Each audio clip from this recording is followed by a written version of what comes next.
Hello everyone, this is Dr. Matt C. Howard again, and welcome to week 2 of your Business 255 class. I'm excited to teach this lecture today because most everyone did really well on their first homework assignment, so it's good to see that you're doing well, you're enthusiastic about the class, and you did well in the first part. So let's jump into this lecture.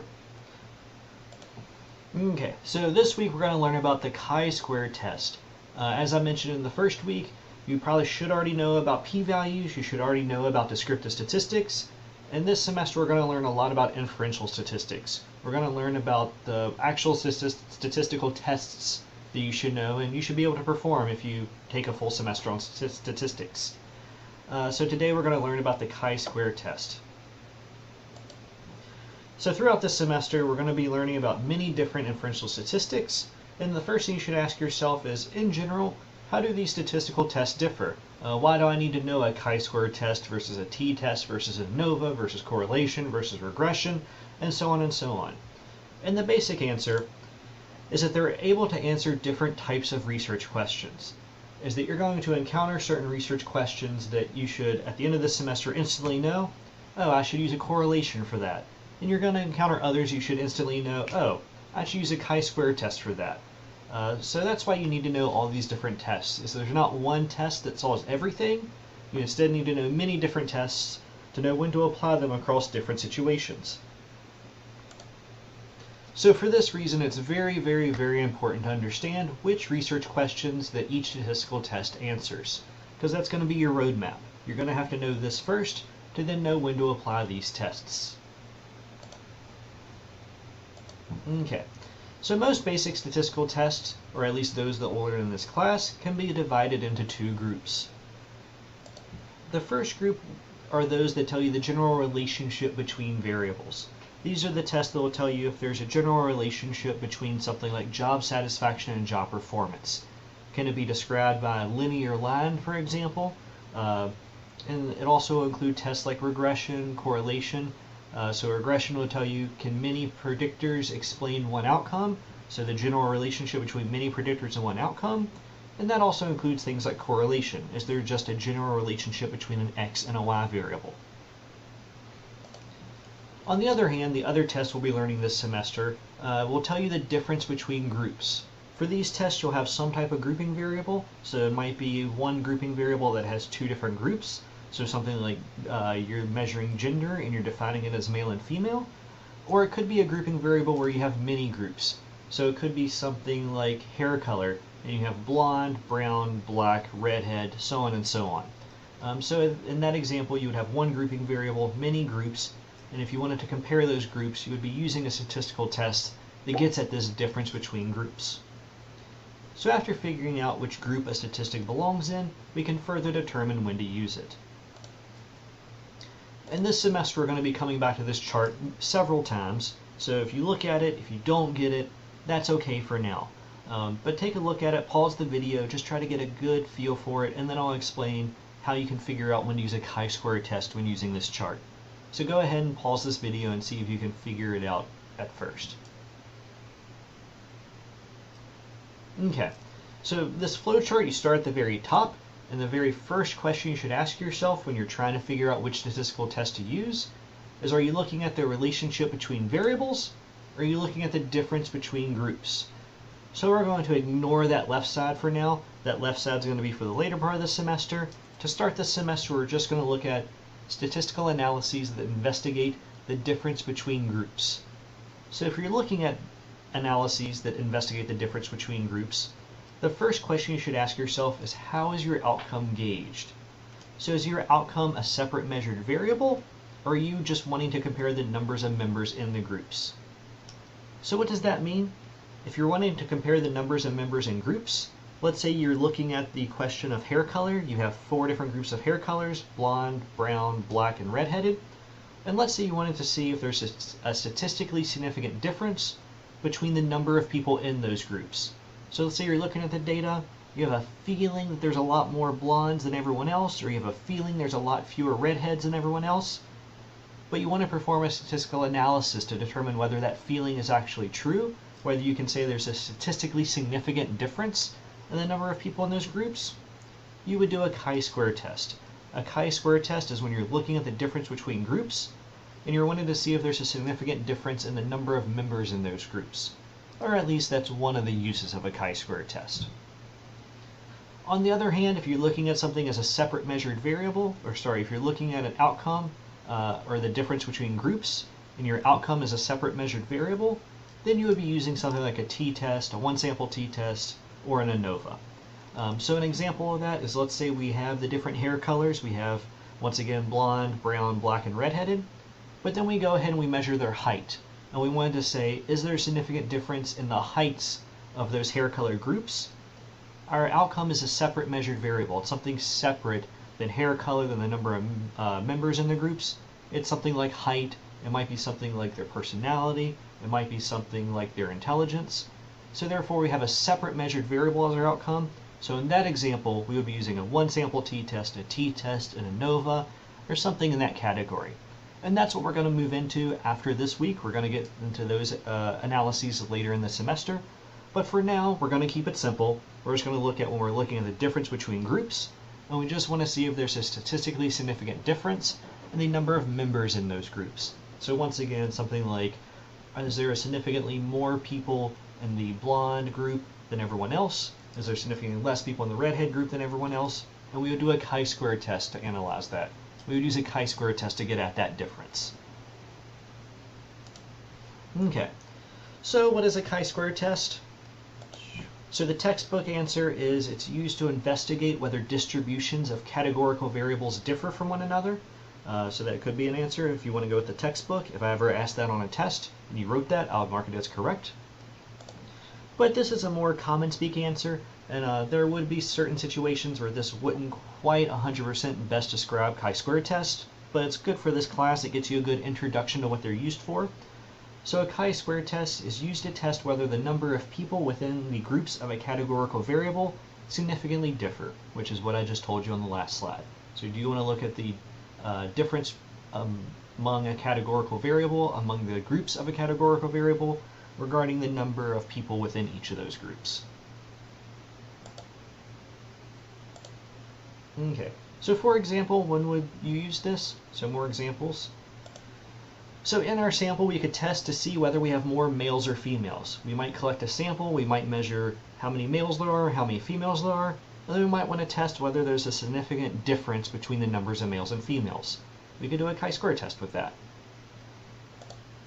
Let's say we have the same sample, and we want to see whether we have more people under the age of 40 or over the age of 40 in the sample. Once again, we could collect the sample, we can measure their age, and then just separate it under 40 and over 40, and then do a chi-square test to see if there's a difference. Once again, going back to the hair color example, do we have more people with red hair than brown or black hair? Once again, we collect a sample, measure their hair color, and then we can see the differences in the number of people in those groups. And then I believe the last example I provide is, do we have an equal distribution of people with the following car colors? Yellow, black, blue, red, and brown. So you could ask people what their car color is, we could see how many people are in each of those groups, and we could perform a chi-square test to see whether there's a significant difference in regards to car color among those groups. So as you can see with this, the chi-square test is pretty versatile. It doesn't really matter how many groups you have, as long as you just have one categorical variable. As long as you just have one thing that defines the groups. You can then have two groups, like the first two examples. You could have three groups, like the hair color example. You could have 5 groups, like the car color example. Or you could have something like 50 groups. At that point, your analysis probably won't make a lot of sense. It'll probably be hard to interpret. But theoretically, you could perform a chi-square test if you had 50 groups of a single categorical variable. It could be done. Okay. So once again, a chi-square test is used to test whether the number of people within the groups of a categorical variable significantly differ. At this point, you probably should be asking yourself, aren't we supposed to be doing something with a null and alternative hypothesis? Last semester, you probably talked about the null hypothesis over and over and over again. Wouldn't it make sense if we talked about it again? And the answer is yes, we should do something with a null and alternative hypothesis. So when performing a chi-square test, our null and alternative hypotheses are usually, so the null hypothesis is usually, there's an equal distribution of participants among the groups. So our null hypothesis is that every group has an equal number of participants, that if we have a sample of 100 and there's two groups, we would have 50 and 50. If we have a sample of, let's say, 150 and there's three groups, we would have 50, 50, and 50. So the null hypothesis is there's a completely equal distribution of participants among the groups.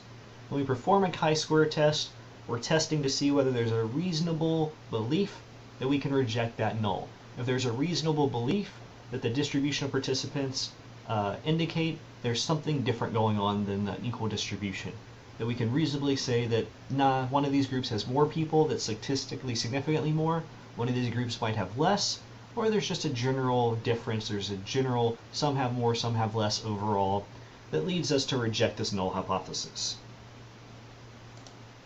So therefore, the alternative hypothesis, or our hypothesis, is that there is not an equal distribution of participants among the groups. So the hypothesis we're looking for, that we're wanting to find, typically, is that there's not an equal distribution of participants among the groups. We're trying to see whether one group has more, one group has less, or maybe there's just several groups that have slightly more, or several groups that have slightly less. So that is the alternative hypothesis, which is also our hypothesis. Okay, so when we perform a chi-square test to determine whether we can reject the null, let me say that again. We perform a chi-square test to determine whether we can reject the null hypothesis. And how do we do that? Well, like you probably guessed, we use p-values. We talked about p-values last semester. We already talked about p-values this semester. So we perform a chi-square test. It gives us a p-value. If our p is less than 0.05, then we can go ahead and reject that null. If our p is sufficiently small, we can say that it's a pretty small chance of this occurring naturally if there was a null hypothesis was true. So therefore, we can reject the null. So in short, what do we do if our p-value is above 0.05? We fail to reject the null. If our p-value is above 0.05, we fail to reject the null, and we assume that there's an equal distribution of participants among the groups. So once again, if our p-value is above 0.05, so if it's 0.1, 0.2, even 0.06, we would fail to reject the null, and we would assume that there's an equal distribution of participants among the groups. So what do we do if our p-value is below 0.05? We reject the null. So if our p-value is below 0.05, we reject the null. That if our p-value is 0.04, 0.03, 0.02, if it's something like 0.000001, we would go ahead and reject that null hypothesis. And we would assume that there is not an equal distribution of participants among the groups. We would assume there is not an equal distribution of participants. That we would assume that somewhere, some way, somehow in our groups, there's some groups that are a little bit more, there are some groups that are a little bit less, or maybe there's one group that is significantly more, significantly less, and that makes it not an equal distribution. So therefore, we would assume that one or more groups has more participants than the others. Okay, so any questions so far? If you're confused about this, feel free to pause the video, shoot me an email. I'll try to respond ASAP, and then when I respond, go ahead and play the video again, because this is a good breaking point. If you're not getting it at this point, you might want to take a break, watch the video again, and hopefully something will click. But if you're good, go ahead and continue. Okay, so now we're going to talk about how we actually perform a chi-square test. So how do we perform one? So first, let's start with one categorical variable. So let's say we're measuring something like sex or gender, and we define it as just male or female. Usually when I do research, I do include an other category, but often I have too few people that respond as other to include it in my analyses. So let's just look at it as male or female. So let's say we have one categorical variable, in this example, gender or sex defined as male or female. And in this example, you just want to see whether there's an equal distribution of males and females, or if there's a statistically significant non-equal distribution. So first off, what is the null and alternative hypothesis? So the null hypothesis is all groups are equal. We have an equal distribution of participants among the groups. And the alternative hypothesis is not all groups are equal. Some way we have a statistically significant uneven distribution. So unfortunately, Excel does not have an easy function to calculate the chi-square statistics. So this is one of the few that we'll need to calculate largely by hand. And I know it's super annoying. I know that's a huge hassle. It's a bummer that Excel doesn't include that. I feel like this would be a really easy analysis for Excel to have it in their data analysis plugin. So this is going to be one of the very few times this semester we're actually going to have to calculate it by hand. So I apologize about that, but you should really know the statistics. I will say there are a few free online calculators. You should look into those if you want to double check your answers whenever you're doing a chi-square test. But we're not going to use those online calculators this semester. And the reason why is, to be honest, I don't know how long they're going to be up online for. A lot of these calculators are just hosted by random websites, and I don't want to teach something in my class that then by the end of the semester possibly they're taken off the internet. So we're going to learn how to do this by hand, and we're going to use Excel to do it by hand, so that way you'll always know you'll be able to calculate a chi-square statistic. You won't have to rely on these online calculators that could be taken down at any point. So to calculate your chi-square test, you first need to calculate the test statistic. You first need to actually get the chi-square statistic, and then you can calculate your p-values. Then you can see if you're statistically significant by first calculating your test statistic. So to calculate the test statistic, we first need to determine the expected value for each group, assuming an equal distribution. So we need to take our observations. So in this example, we were looking at male and female. So we need to take our observations and calculate what would be the expected value if we did indeed have an equal distribution. So to do that, you take the total number of participants and divide it by the total number of groups. So in this example, we had a sample size of 40. We had 25 males and 15 females. You add that together, that's 40. And if you divide that by the number of groups, which is 2, we would be expected to have 20 participants in each group. So once again, you sum up your sample size. So you sum up how many people are in each groups, divided by the number of groups, and that's your expected value for each group. So in this example, we had a sample size of 40. We had 2 groups, so therefore we would expect to have 20 participants in each group. And we see that in this table right here. So our observed column is what we observed to start with. Our observed column is what we had in our original observations. And then our expected value column is what we just now calculated. So we had 40 divided by 2, and that was 20. So we go ahead and plug in 20 people in each of those groups. So the next step of calculating your chi-square test statistic is we take the observed value for each cell and subtract it by its respective expected value. So we take the observed values minus the expected values. So we would take in this example 25 minus 20, which would be 5 for the males, and we have 15 minus 20, which would be negative 5 for the females. So we would go ahead and take the observed values and subtract those expected values. So the next step in calculating your chi-square test statistic, and by the way, you can go ahead and open up Excel and follow along with me. So if you want to go ahead and follow along with me in Excel, pause the video, open up Excel, and try to type in the numbers and follow this with me, but that's up to you. I will say that the statistical guide I'll give you this week will get you to calculate this on your own. The statistical guide I provide on mattchoward.com will be an example that does pretty much the same thing. So if you want to watch this first and then follow along in the statistical guide, you can. Or if you want to follow along on both, that's completely up to you. So anyways, back to calculating your chi-square test statistic. You now take what you just now calculated, which was your observed minus your expected, and you square this number. You take your observed minus your expected, which in the we calculated in the last step as 5 and negative 5, and you square this. So 5 squared is 5 times 5, that's 25, and so that you got 25 for males, which was 5 squared. And for females, that should say negative 5 squared. I apologize for that typo. That should say negative 5 squared. So we take negative 5 squared, and negative 5 times negative 5 is 25. So in this example, we squared both of those observed minus expected values, and we get 25 and 25. So males now at this point should have a number of 25, and females at this point should have a number of 25. So the next step in calculating your chi-square test statistic is now we divide by the expected value for each group. So we take the number we just calculated and we divide by the expected value for each group. So as we calculated before, the expected value for each group is 20. So we take the 25 we just had for males, divide that by 20, and we get 1.25. And then we take the number we just calculated for females, which was 25, divide by the expected value, which was 20, and we get 25 divided by 20 is 1.25. So at this point, you just take the number you just calculated in the prior step, divide by the expected value, and then you get the number you should have at this step. So once again, for both groups, it was 25 divided by 20 equals 1.25. So we should have 1.25 for males and 1.25 for females.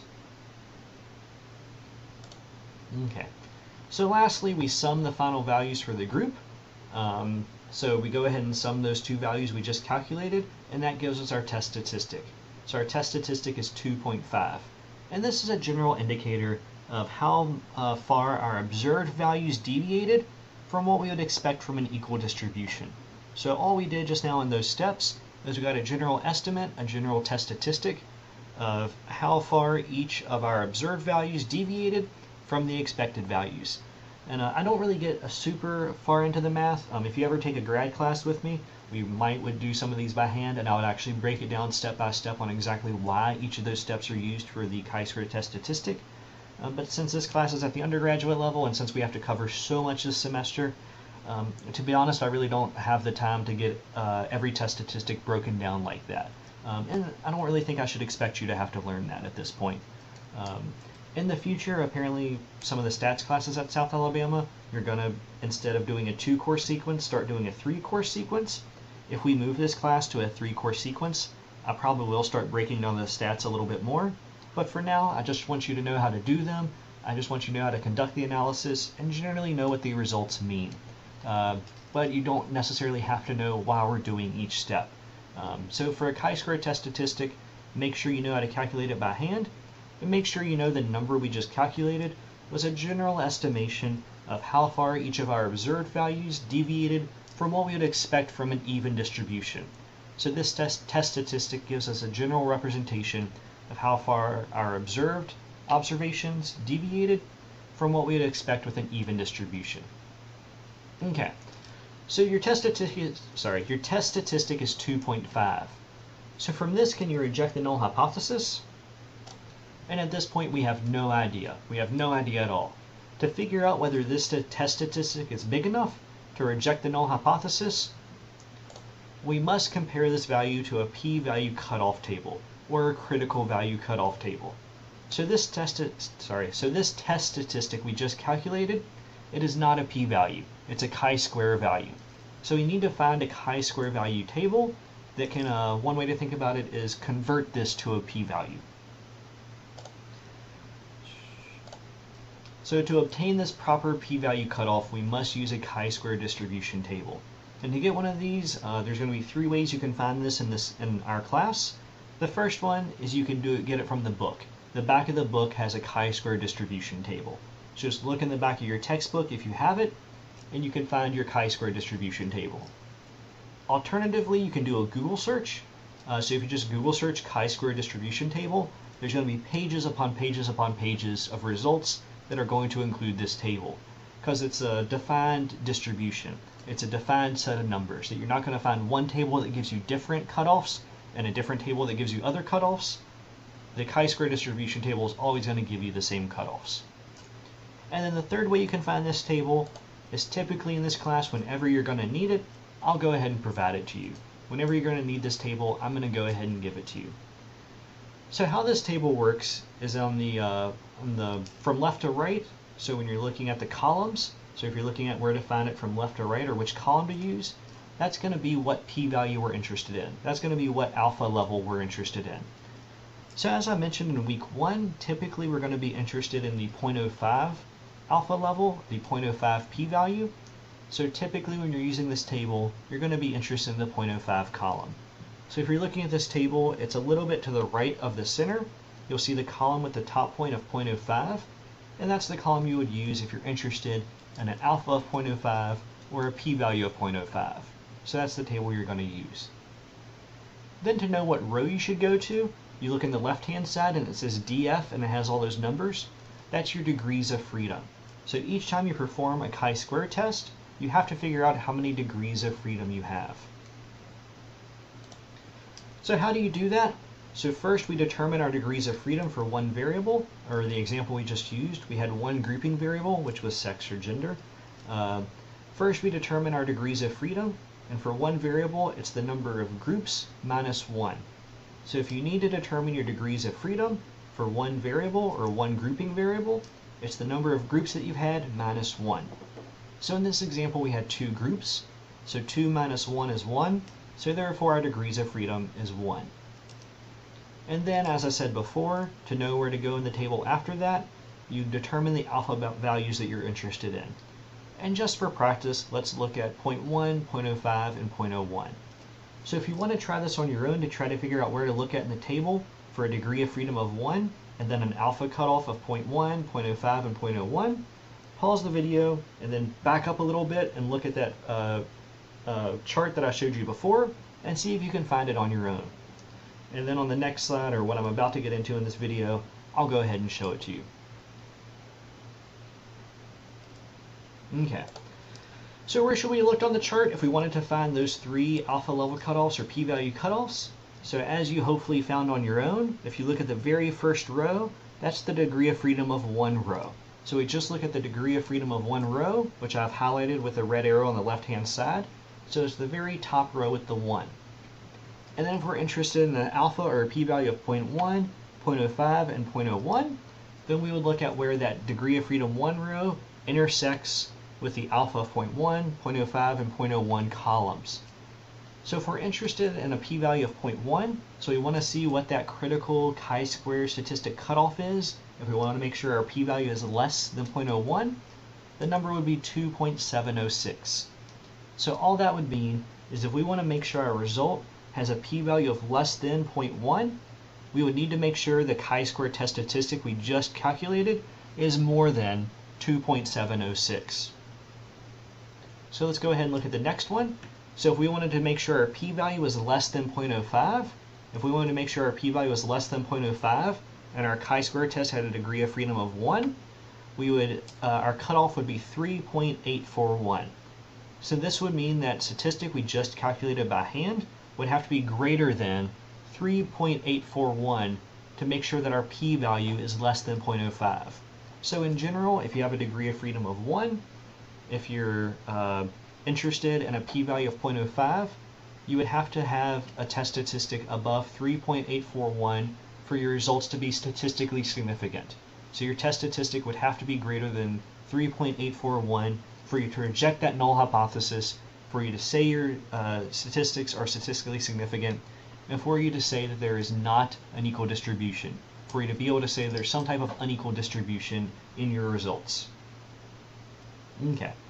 And the very last one is if you're interested in a p-value of 0.01, if you want to make sure your results have a p-value of less than 0.01, and your chi-square test has a degree of freedom of 1, your cutoff would be 6.635. So once again, you would have to have a chi-square test statistic above 6.635 to ensure that your associated p-value is less than 0.01.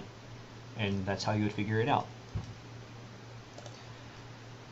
So in short, our cutoff values, if we're interested in p less than 0.1, is 2.706. If we're interested in p less than 0.05, is 3.841. And if we're interested in p is less than 0.01, it's 6.635. So what was our test statistic? We found before it was 2.5. We found that our test statistic for the example we had was 2.5. So based on this, can we reject the null? And I think I meant to hide that and have you guess it, but I'll go ahead and give it to you. And the answer is no, we cannot reject the null. That our test statistic was 2.5, so it did not meet that p less than 0.05 cutoff for chi-square test statistics of 3.841. So since our test statistic was not greater than 3.841, we cannot say that our associated p-value is less than 0.05. So because our test statistic was smaller than 3.841, that means our associated p-value is going to be greater than 0.05. So since we didn't meet that cutoff, we cannot say our results are statistically significant, and we cannot reject the null, because we didn't meet that chi-square test statistic cutoff. And I know this is kind of complicated. I know this is a little bit hard to understand. I will say that once we get into analyses that Excel actually performs, which is going to be literally everything we learn this semester, or at least everything I have planned for us to learn, Excel will do all this for us. Excel will tell us our p-values directly. Excel will directly indicate if we can reject or accept the null, or sorry, if we can reject or not reject the null hypothesis. But since we're doing this by hand, we have to do all these steps to figure out what our p-value is. So like I said, I know it's complicated. I know this is a little bit hard of a start, but I think you can do it. I've taught this class in person before, so before when I taught this in person, the students were able to catch on pretty quickly, so I think you can too online.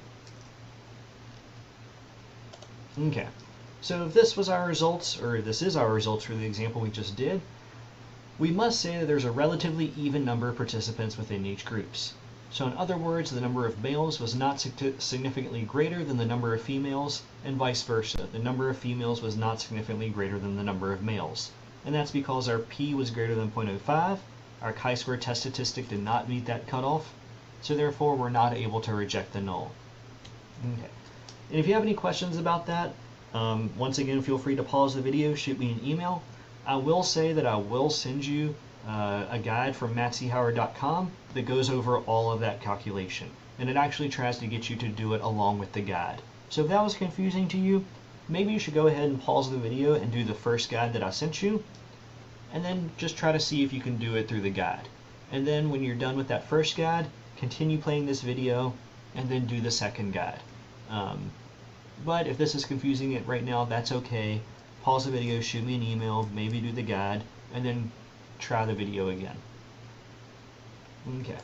But if that wasn't too bad, now let's move on to a chi-square test with two variables. So now let's move on to a chi-square test with two variables. So think about the following example. So we once again have gender, so we once again have male and female, but let's say we added a second grouping variable. So let's say we had a class and we asked people where were they born at? Were they born on the East Coast of America, or were they born on the West Coast of America? So we recorded their gender, and we recorded if they were born on the East Coast or the West Coast. And then we can define all of our participants in both of those categories, or both of those categorical variables. So as you can see in our class, we had 10 males that were born on the East Coast, 30 females that were born on the East Coast, 10 males that were born on the West Coast, and 10 females that were born on the West Coast. So in this example, we have two grouping variables, and each grouping variable has two groups each. So we're now defining our subjects, our participants, in this example our students, by two different grouping variables. So if we wanted to, we could perform a chi-square test for gender and see if there's an unequal distribution of participants in regard to gender. We could perform a chi-square test for location and see if there's a significant difference based on our students' locations. But what if we wanted to know whether the distribution of gender and location depended on each other? So what if we wanted to know that it's not necessarily gender that determines the number of people in each group, it's not just necessarily location that determines the number of people, but it's the combination of gender and location. If there's one that depends on the other, or if there's some type of association between those two. That it's really when they interact. It's not just the effect of gender, it's not just the effect of location, but it's the effect of gender and location.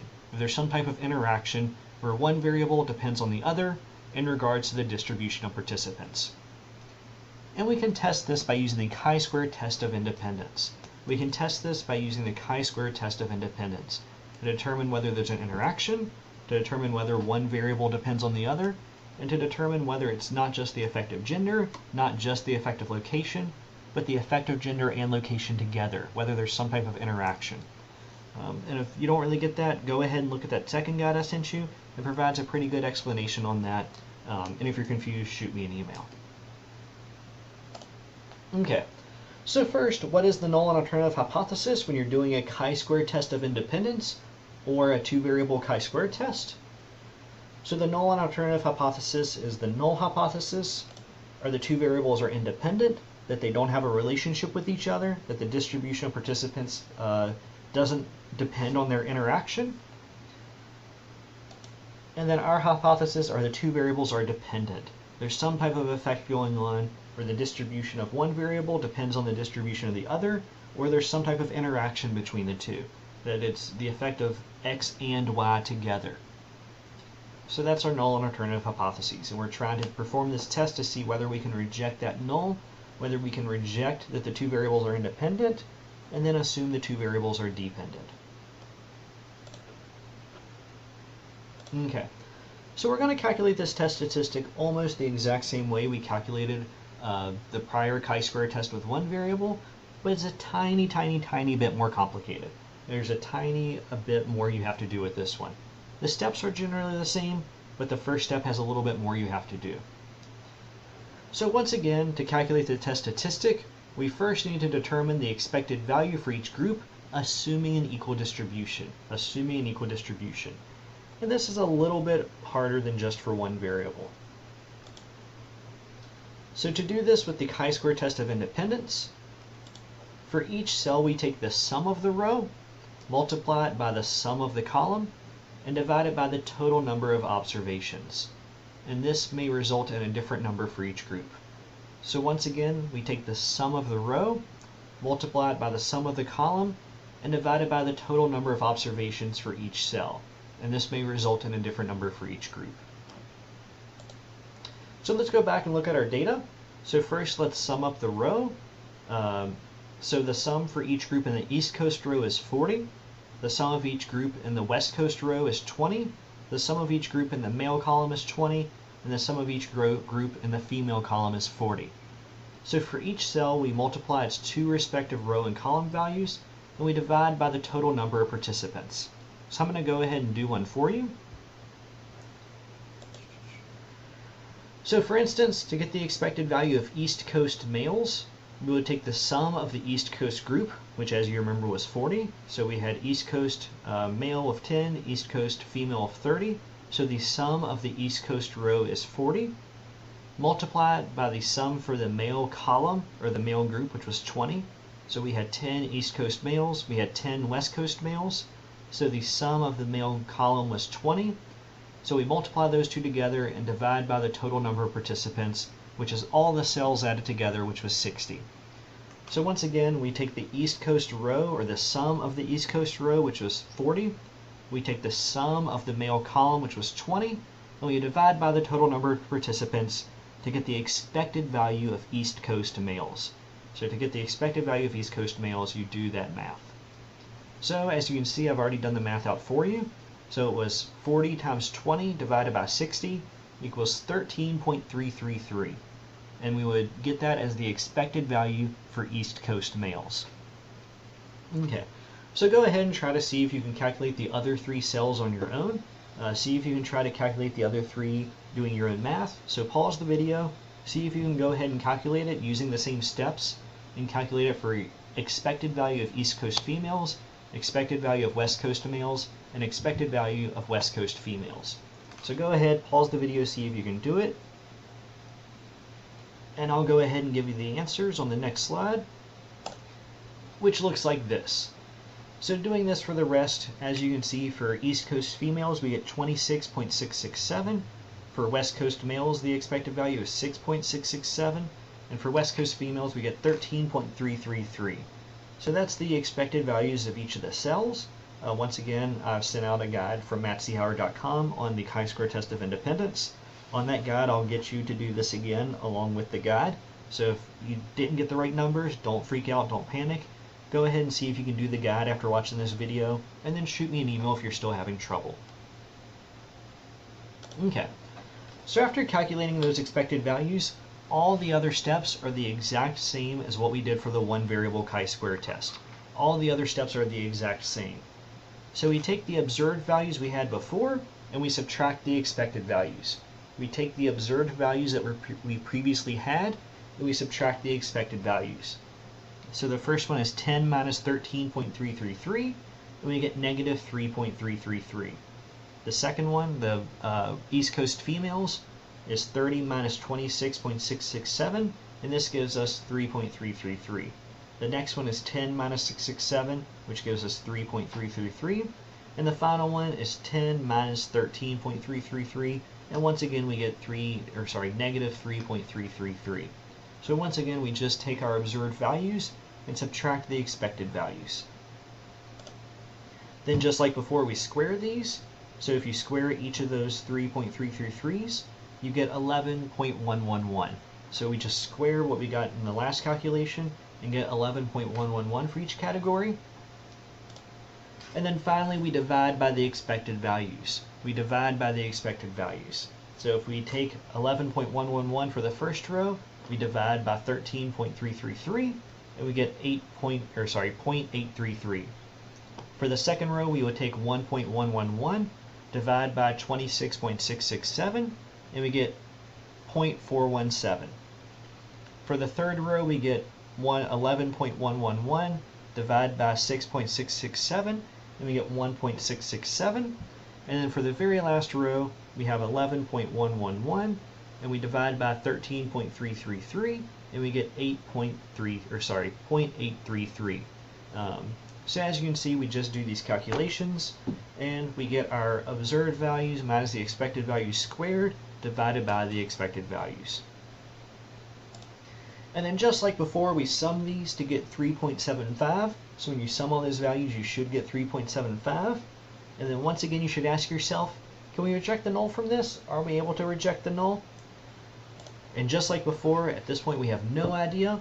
We need to compare this value to the p-value cutoff or the critical value table. So just like before, we need to use that same exact table, the same exact table you have in your book. You can Google search, and I'll typically provide. And just like before, first we need to determine our degrees of freedom. So we need to figure out what our degrees of freedom are. And when you have two variables, it's the number of rows minus 1 multiplied by the number of columns minus 1 in the table we were just looking at. So you take your two values, and it's the number of groups in your first variable minus 1 times the number of groups in your second variable minus 1. So I'll say that one more time. So to figure out your degree of freedom, when you have two categorical variables, it's the number of groups in your first variable minus 1 times the number of groups in your second variable minus 1. So in this example, we had our degree of freedom equals 1 because we have 2 groups minus 1 times 2 groups minus 1. So that turns into 1 times 1, and as you know, that equals 1. So, and there's the math right there. 2 is the number of groups for each variable, so 2 minus 1 times 2 minus 1 equals 1. So our degree of freedom is 1. So once again, let's say we're interested in the alpha values or the p-value cutoffs of 0.1, 0.05, and 0.01. So we would actually look in the exact same spots on the table as we did before, because once again we have 1 degree of freedom. So our cutoff would have to be, our chi-square test statistic would have to be more than 2.706 to ensure that our p-value is less than 0.1. Our chi-square test statistic has to be more than 3.841 to ensure that our p-value is less than 0.05. And then finally, our chi-square test statistic has to be more than 6.635 to ensure that our p-value is less than 0.01. So if we can find those numbers, if we can compare our test statistic to those cutoffs, we can get a general estimate of what our p-value is. So once again, the cutoffs for p less than 0.1 was 2.706. Our cutoff for p less than 0.05 was 3.841. And our cutoff for p less than 0.01 was 6.635. So our test statistic was 3.75. So let's ignore the bottom, can we reject the null at this point. So let's go back up to the top. So our test statistic was 3.75. Can we say that our p-value is less than 0.1? And the answer is yes. We can say that our p-value is less than 0.1 because our chi-square statistic, 3.75, is greater than 2.706. So we can say that our p was less than 0.1. Let's move on to the next one. Can we say that our p is less than 0.05? And the answer is no. Our chi-square test statistic was less than 3.841. Our chi-square test statistic did not meet that cutoff. So we cannot say that our p-value is less than 0.05. And the very last one, p less than 0.01, the cutoff is 6.635. Can we say that our p-value is less than 0.01? And the answer is no, we cannot. Our test statistic was well below 6.635, so we cannot say our p-value is less than 0.01. So we cannot say that our p-value is less than 0.01. So can we reject the null? No, we cannot reject the null hypothesis. We cannot reject the null hypothesis in this example because our p-value was greater than 0.05. Our test statistic did not meet that cutoff of 3.841, so therefore we cannot say our p-value was less than 0.05, so we have to say our p-value was greater than 0.05. So our results were not statistically significant. We cannot reject that null hypothesis. So therefore, we must say that the number of people within the groups of one variable does not depend on the other variable. So we must say that the number of males and females, for example, did not depend on East versus West Coast. And we must say that the students in the class, whether they were from East or the West Coast, did not depend on their gender. So we must say the number of people within the groups of one variable does not depend on the other. So in other words, the gender of participant did not matter on the location, and vice versa. That we could say the two variables were independent, but they did not have a dependency on each other. Okay, so that's all for the lecture this week. Actually, this is the only lecture for this week, since this lecture covered both chi-square with one variable and chi-square with two variable, also known as the chi-square test of independence. So for this week, make sure you you obviously have watched this PowerPoint. Make sure you do both the guides on mattchoward.com, and don't forget about the homework. Make sure you do the homework. There is homework this week. Hopefully it's not too bad, but if you do the guides, you get to the homework, and you're confused about things, please, please, please email me. I'm always available to help through email. So that's all for this week. Thank you for watching the lecture, and I will see you next week.